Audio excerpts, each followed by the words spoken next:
16. krog prvenstva v drugi slovenski nogometni ligi Vzhod je prinesel štajerski derbi med Dravinjo Kostro in Aluminijem iz Kidričevega.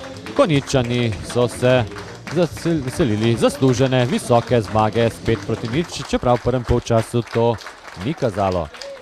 V prvih 45 minutah namreč nismo videli zadetka, kljub vsemu pa ob izteku prvega polčasa že globoko v sodniškem podaljšku po ukradeni žogi Uroša Rošerja natančen strel Firerja, ki je poskrbel, da sta ekipi na odmor odšli z izidom 1-0. V nadaljevanju odločilen trenutek srečanja že kmalu po prihodu iz slačilnice zaradi udarca s komolcem moral predčasno potuš Klemen Bingo, Konjičani pa so to že 4 minute kasneje uspeli realizirati z novim zadetkom.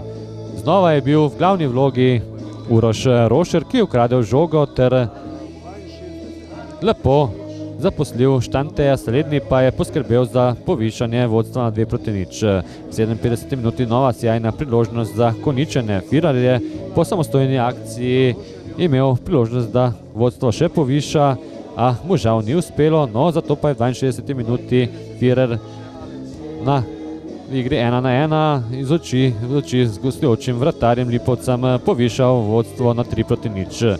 V 78 minuti je na to junak srečanja Uroš Rošer poskrbel, da je po 3 asistencah zabil še 4. gol za domače. Prav ob zaključku pa je pri gostih še en rdeči karton prejel Amar Mehić, bil je to njegov drugi rumeni karton in gostje so srečanje končali le z 9 nogometaši v igrišču. Prav ob izteku srečanja pa je za pravo bombo za petardo v gostujoči mreži poskrbel Goran Alenc ter postavil končni izid srečanja Dravinja Kostroj Aluminij 5-0.